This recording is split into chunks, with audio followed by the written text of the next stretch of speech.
Hi viewers, good morning. Welcome to profit master dot in. ఇవాళ 19th August Thursday.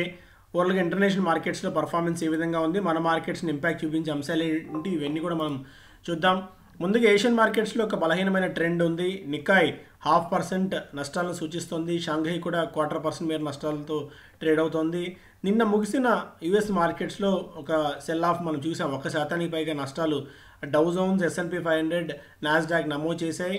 డౌ Jones ఏకంగా 382, దాదాపు 400 పాయింట్ల మేర నష్టపోతే S&P 500 1% వరకు కోల్పోయింది. నాస్డాక్ కూడా 130 పాయింట్లు, అంటే 0.9% మేర నష్టపోయింది. ఎందుకంటే ఫెడ్ డెసిషన్ అంటే జూలైలో వాళ్ళకున్న మినిట్స్లో వచ్చిన డేటా ప్రకారం చూస్తే స్టిమ్యులస్ని అంటే బాండ్ బయింగ్ని, బాండ్ పర్చేసింగ్ని కొద్దిగా తగ్గించే యోచనలో ఉన్నారు అన్న ఒక వార్త వెలువడింది. దీంతో కొద్దిగా మార్కెట్స్లో సెల్లింగ్ మనం చూసాం. స్టిమ్యులస్ని తగ్గిస్తే, ఈ ఏడాదిలో కనుక స్టిమ్యులస్ తగ్గిస్తే, ఎందుకంటే గ్రోత్ కన్సర్న్స్ ఇంకా కొనసాగుతున్నాయి కాబట్టి స్టిమ్యులస్ తగ్గిస్తే మేబీ గ్రోత్ మీద ఇంపాక్ట్ ఉంటుందేమో అన్న అంచనాలు, ఒక భయాలు కారణంగానే మార్కెట్స్లో ఇవాళ నిన్న యూఎస్ మార్కెట్స్లో సెల్లింగ్ చూసాం. కానీ అదర్ దాన్ దట్ ఏం లేదు. బట్ పీక్ మూమెంట్స్ దగ్గర అంటే మార్కెట్స్ ఒక రికార్డ్ స్థాయిల దగ్గర ట్రేడ్ అవుతున్నాయి కాబట్టి ఏ చిన్న నెగిటివ్ న్యూస్ వచ్చినా కూడా మార్కెట్ ఇమీడియట్గా డైజెస్ట్ చేసుకోవడానికి సిద్ధంగా లేదు. కొద్దిగా హయ్యర్ లెవెల్స్ దగ్గర సెల్లింగ్ వస్తుంది. అదర్ దాన్ దట్ అంత ప్యానిక్ అయిపోయి ఇదేమీ ప్రమాదం కనిపించట్లేదు యాజ్ ఆఫ్ నౌ. బట్ మన మార్కెట్స్ కూడా పీక్ రేంజ్లో ఉన్నాయి కాబట్టి ఈ ఇంటర్నేషనల్ మార్కెట్స్ నుంచి కొద్దిగా నెగిటివ్ $68 బిలో ట్రేడ్ అవుతుంది. కొద్దిగా వీక్నెస్ మనం చూసాం. గోల్డ్ $1787 దగ్గర ఫ్లాట్గానే ట్రేడ్ అవుతుంది. US 10-year బాండ్ ఈల్డ్స్ కూడా 1.3% బిలో ట్రేడ్ అవుతున్నాయి. క్రిప్టో కరెన్సీలో కూడా వీక్నెస్ కొనసాగుతూనే ఉంది పీక్ లెవెల్స్ దగ్గరికి వచ్చిన తర్వాత. సో అదర్ దాన్ దట్ మనకి ఇంటర్నేషనల్ మార్కెట్స్ నుంచి అంతగా నెగిటివ్ న్యూస్ ఎక్కడ కనిపించట్లేదు భారీ స్థాయిలో. బట్ ఓపెనింగ్ మాత్రం కొద్దిగా నెగిటివ్గా ఉండే అవకాశాలు చాలా ఎక్కువగా ఉన్నాయి. అండ్ ఎకనామిక్ టైమ్స్ చూస్తేనేమో ఫస్ట్ పేజ్లో Carlyle leads race to scoop up Hexaware with 3 billion bid. So ఇండియాలో అతిపెద్ద బైఅవుట్ చేసే ఆలోచనలో కార్లైల్ కనిపిస్తోంది. ఇప్పటికే బెయిన్ క్యాప్, టెలిపర్ఫార్మెన్స్ కూడా ఈ బిడ్లు దాఖలు చేశాయి బైండింగ్ ఆఫర్స్ సోమవారం రోజున. సో చూడాలి ఎవరు హెక్సావేర్ని దక్కించుకుంటారు అని చెప్పి. Dunzo, Tata talks stuck on deal terms. Startup looking to retain control, also eyeing $100 million from financial investors at over $500 million valuation. So డన్జోకి దాదాపు $500 million వాల్యుయేషన్ ప్రస్తుతం వస్తోంది. అంటే almost 3,500 to 4,000 crores of valuation Dunzo తీసుకుంటుంది. సో టాటా సన్స్ కూడా, ఎందుకంటే ఇప్పుడు టాటా డిజిటల్ కూడా ఫుల్ లెంత్లో ఫోకస్ చేయాలని ప్రయత్నిస్తుంది కాబట్టి డన్జోతో టైఅప్ పెట్టుకోవాలని, బిగ్ బాస్కెట్ తో కలిపి బిజినెస్ చేసి పెంచుకోవాలని చెప్పి ఆలోచనలో ఉన్నారు కాబట్టి సో యాక్టివిటీ ఇక్కడ కూడా పెరుగుతుంది. అంటే Vodafone Idea lenders demand additional collateral for existing facilities. అంటే ఒకటి డౌన్ గ్రేడ్ అవుతోంది, క్రమక్రమంగా స్టాక్ ప్రైస్ పడుతోంది, interest rates they are also seeking higher interest rates. ఎవరైతే రుణదాతలు ఉంటారో వోడాఫోన్కి అప్పులు ఇచ్చిన వాళ్ళు అడిషనల్ కొలేటరల్ అడుగుతున్నారు. ఎందుకంటే క్రమక్రమంగా ఆస్తుల నాణ్యత క్షీణిస్తుంది కాబట్టి ఈ పాయింట్ ఆఫ్ టైంలో వాళ్ళు నష్టపోకుండా ఉండేందుకు వోడాఫోన్ ఐడియా ప్రమోటర్ల నుంచి కానీ, సంస్థ నుంచి కానీ అడిషనల్గా కొలేటరల్ అడుగుతున్నారు ఎగ్జిస్టింగ్ ఫెసిలిటీస్ కోసం. అండ్ దీనికి తోడు మరింత వడ్డీ రేట్లను కూడా మరింతగా పెంచాల్సిన అవసరం ఉంది, మరింతగా పెంచమని చెప్పి కూడా కోరుతున్నారు. సో ఇవన్నీ పులి మీద పుట్రలాగా ఇప్పటికే ఇబ్బందుల్లో ఉన్న వోడాఫోన్కి ఇవన్నీ ఒక్కొక్కటి భారాన్ని మరింతగా పెంచే పద్ధతిలోనే ఉన్నాయి. సో పీక్ లెవెల్లో చాలామంది వోడాఫోన్లో ఎంటర్ అయ్యారు. ₹10 పైన, ఆల్మోస్ట్ 9 to 10 రూపీస్ మధ్య. ఇప్పుడు 50% ఆఫ్ క్యాపిటల్ ఎరోజన్ జరిగింది. ఏం చేయాలి వోడాఫోన్ ఐడియాలు అంటే, ఇప్పుడు ఎందుకంటే దీని జస్ట్ న్యూస్ ఆధారంగానే ఈ వోడాఫోన్ ఐడియా భవిష్యత్తు ఆధారపడి ఉంది. ఒకవేళ ప్రభుత్వం కనుక రాయితీలు కానీ, ప్రోత్సాహకాలు కానీ ఈ టైంలో ఇవ్వడము, లేదంటే ఏదైనా పేమెంట్ డిఫర్ చేయడము, మారటోరియం విధించడం లాంటివి ఏదైనా చేస్తే తప్ప వోడాఫోన్ మనుగడైతే కష్టం. పర్సే ఎవరి సపోర్ట్ లేకుండా, నిధులు రాకుండా వోడాఫోన్ నిలబడడం అనేది చాలా కష్టసాధ్యమైన పని ఇంతటి అప్పులతో. సో ఈ టైంలో ఏం చేయాలంటే just wait and watch mode తప్ప మనం చేయగలిగింది ఏం లేదు. లాసులు బుక్ చేసుకొని బయటికి రావచ్చా అంటే కూడా రావచ్చు. బట్ ఎంత క్వాంటిటీ తీసుకున్నారు, ఏ ప్రైజ్లో తీసుకుని బట్టి ఆధారపడి ఉంటుంది కాబట్టి జస్ట్ మన చేతిలో ఒక లాటరీ టికెట్ లాంటిది ఉందని చెప్పుకోవచ్చు వోడాఫోన్ షేర్ కనుక పాయింట్ ఆఫ్ టైంలో ఉంటే. ఒకవేళ గవర్నమెంట్ తీసుకునే డెసిషన్స్ కానీ, ఇనిషియేటివ్స్ కానీ ఏదైనా ఉంటే అప్పుడు దీనికి కొద్ది గొప్ప ఫ్యూచర్ కనిపిస్తుంది. కానీ other than that fundamental point of వ్యూలో చూస్తేనేమో Vodafone is almost debt company అనే చెప్పుకోవచ్చు. సో దాన్ని బట్టి మీ స్టాక్లో ఇన్వెస్ట్ చేసి ఉంటే మీ నిర్ణయం తీసుకోండి. Tata steel likely to ప్రీపే 4,700 crore loans in 2 quarters. So Tata steel మరింతగా వేగం పెంచుతోంది. మొదటి క్వార్టర్లో కూడా పెద్ద ఎత్తున అప్పులను ఈ సంస్థ తగ్గించుకుంది.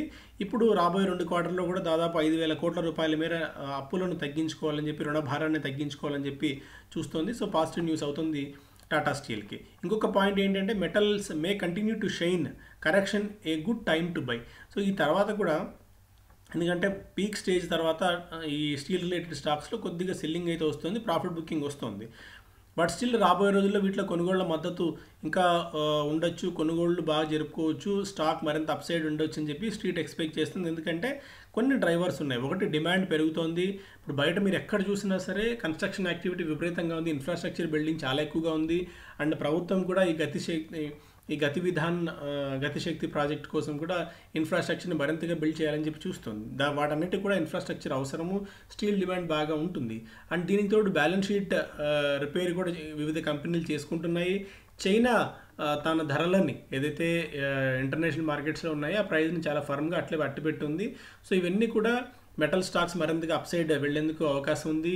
ఆ రాకేష్ ఇంజన్ల గారు పదే పదే చెప్తూనే ఉన్నారు, మెటల్ స్టాక్స్ ఇప్పుడు జొమాటో వాటితో కంటే ఎగ్జిస్టింగ్ స్టీల్ స్టాక్సే ఇంకా దానికంటే మంచి రిటర్న్స్ ఇస్తాయని చెప్పి ఆయన గతంలో 1-2 సార్లు కూడా వ్యాఖ్యలు చేసి ఉన్నారు. కాబట్టి కొద్దిగా స్టీల్ స్టాక్స్లో కూడా మన ఎక్స్పోజర్ పెట్టుకోవచ్చు. అయితే ఈ పీక్ ప్రైజ్లో కాకుండా ఏదైనా కరెక్షన్స్లో మాత్రం వాటిని మన పోర్ట్ఫోలియో కిటీలో యాడ్ చేసుకోవచ్చు.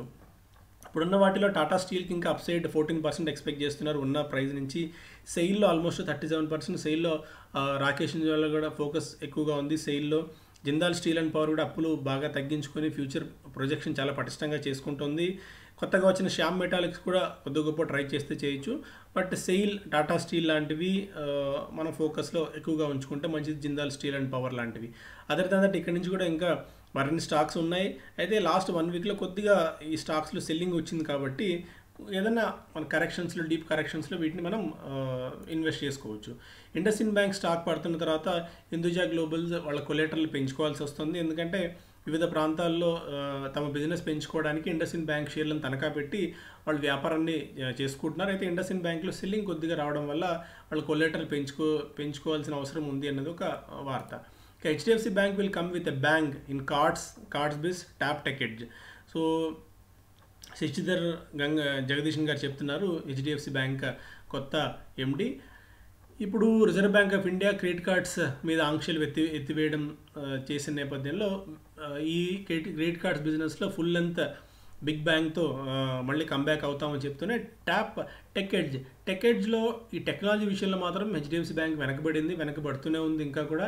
ఎందుకంటే అనేక ఆరోపణలు, అనేక విమర్శలు తీవ్రంగా వెల్లువెత్తుతున్న హెచ్డిఎఫ్సి బ్యాంక్ పనితీరు మీద. అందుకని రిజర్వ్ బ్యాంక్ ఆఫ్ ఇండియా కూడా రంగంలోకి దిగి ఐటీ సిస్టమ్స్ని మరింతగా మెరుగుపరుచుకోవాలని చెప్పి తలంటిన కార్యక్రమం జరిగింది కాబట్టి మేబీ హెచ్డిఎఫ్సి బ్యాంక్ ఈ విషయంలో కొద్దిగా జాగ్రత్త పడాల్సిన అవసరం అయితే కనిపిస్తుంది. UltraTech plans to invest 6,500 crores on expansion. So విస్తరణ కోసం అల్ట్రాటెక్ 6,500 కోట్ల రూపాయలను పెట్టబోతోంది. దాదాపు 20 మిలియన్ టన్నుల సామర్థ్యాన్ని 2022-2023 నాటికి పెంచాలని చెప్పేది ప్లాన్తో ఉన్నట్టు కుమార్ మంగళం బిర్లా గారు చెప్తున్నారు. సో లాంగ్ టర్మ్ డెట్ కూడా during FY21 our company repaid long term debt 5,227 crores. ఎందుకంటే వివిధ కంపెనీలు, ఈ స్టీల్ కంపెనీస్ అన్ని హ్యూజ్ డెట్ ఉండేవన్నీ బాగా డెట్ తగ్గించుకున్నాయి లాస్ట్ 1 yearలో. సో ఇవన్నీ కూడా పాజిటివ్ అంశాలు అవుతాయి స్టీల్ రిలేటెడ్ కంపెనీస్కి. Decline in debit bounce rates hints at pickup in collections. So బ్యాంక్స్కి, ఎన్బిఎఫ్సిస్కి ఒక పాజిటివ్ న్యూస్ ఏంటంటే ప్రీ కోవిడ్ స్థాయిలకు చేరుకున్నాయి అండ్ బౌన్స్ రేట్స్ కూడా తగ్గాయి. ఇదొక పాజిటివ్ అంశం అవుతుంది మైక్రో ఫైనాన్స్ కంపెనీస్కి, బ్యాంక్స్కి, ఎన్బిఎఫ్సిస్కి. ఓవరాల్గా మళ్ళీ ఆర్థిక వ్యవస్థ గాడిలో పడుతోంది. మళ్ళీ కోవిడ్ స్థాయిల నుంచి మెల్లిమెల్లిగా మనం బయటపడుతున్నాం అనేందుకు ఇదొక సంకేతంగా మనం చూడాలి. బిజినెస్ స్టాండర్డ్ చూస్తేనేమో ఫస్ట్ పేజ్లో post man becomes most valued sauce startup at $5.6 billion, $5.6 billion valuation వస్తుంది. మోస్ట్ వాల్యూడ్ స్టార్టప్గా దీన్ని చెప్పుకోవచ్చు. Software as a service, sauce అంటాం కదా, సాస్ సేవలు అందించే కంపెనీ ఇది. So Damani enters top 100 global billionaires club. Global billionaires 100 మంది జాబితాలో దమాని గారు కూడా ఎంటర్ అయ్యారు. 98వ స్థానంలో ఆయన ఉన్నారు. Okay, Chandra second term may come up at Tata Sons AGM. Tata Sons ఏజిఎంలో చంద్ర గారి రెండోసారి కూడా ఆయన బాధ్యతలు స్వీకరించే అంశం మీద చర్చకు రావచ్చు. సో మోస్ట్లీ ఆయనే మళ్ళీ బాధ్యతలు స్వీకరించే అవకాశం అయితే కనిపిస్తోంది.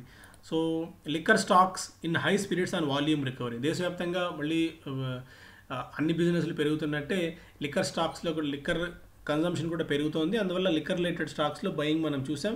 నిన్న యునైటెడ్ స్పిరిట్స్ ఆల్మోస్ట్ 10% దాకా పెరిగింది. యునైటెడ్ బ్రెవరీస్ 6%, జేఎం బ్రూవరీస్ ఇవన్నీ కూడా స్టాక్స్ పెరిగాయి. కొద్దిగా రాడికో కైథాన్ వీక్ అయింది. బట్ ఇయర్ టు డేట్ ప్రకారం చూస్తేనేమో గ్లోబల్ స్పిరిట్స్ 190% పెరిగింది. ఈ ఏడాది కాలంలో, ఈ 8 నెలల కాలంలో యునైటెడ్ స్పిరిట్స్ 25% మేర పెరిగితే అసోసియేటెడ్ ఆల్కహాల్స్ 42% మేర పెరిగింది. ఐఎఫ్బి అగ్రో కూడా 20% దాకా పెరగడం మనం చూసాం. Analyst 30% rally in HDFC Bank. But అనలిస్టులు చూస్తున్నారు టార్గెట్ 2000 రూపీస్ 1800 దాకా ఇస్తున్నాయి మ్యాక్వరీ, జేపీ మోర్గన్, మోతీలాల్ లాంటివి హెచ్డిఎఫ్సి బ్యాంక్కి. బట్ స్టిల్ అంత పొటెన్షియల్ నిజంగా కనిపిస్తుంది హెచ్డిఎఫ్సి బ్యాంకులు ఈ పాయింట్ ఆఫ్ టైంలో అనేది 1-10 సార్లు ఆలోచించి డెసిషన్ తీసుకోవాలి. ట్రావెల్ పోర్టల్స్కి డిమాండ్ బాగా పెరుగుతోంది. ఈజ్మై ట్రిప్ లాంటివి వాటికి సంస్థలకు వచ్చే ఎంక్వైరీలు బాగా పెరిగాయని చెప్పి ఈ సంస్థలు చెప్తున్నాయి. సో ఈజ్మై ట్రిప్ ఇక్కడ నుంచి కూడా కొద్దిగా ఈ డిమాండ్ ఇనిషియల్ ఈ పెంటప్ డిమాండ్తో ఈజ్మై ట్రిప్ లాంటి స్టాక్స్ మరింతగా పెరిగే అవకాశం అయితే కనిపిస్తుంది. ఇక పామ్ ఆయిల్ స్కీమ్, దేశవ్యాప్తంగా ఈ పామ్ ఆయిల్ దీన్ని ప్రొడక్షన్ పెంచాలి, ఎడిబుల్ ఆయిల్ దిగుమతులు తగ్గించుకోవాలని చెప్పి ప్రభుత్వం నిర్ణయం తీసుకుంది. సో మన రాష్ట్రాలకు చెందిన ఈ కంపెనీలు కూడా కొన్ని ఫ్రీడమ్ రిఫైన్డ్ ఆయిల్, ఒకటి ఫార్చ్యూన్, మనకి అదాని విల్మర్ గ్రూప్ వీళ్ళు కూడా ఐపీఓకి వస్తున్నారు. సో ఈ స్పేస్ కూడా రుచి సోయా ఆల్రెడీ బిజినెస్లో ఉంది. సో ఈ స్పేస్లో కూడా యాక్టివిటీ మరింతగా పెరగబోతుంది. సో ఇది major news. Thank you so much. Have a great day.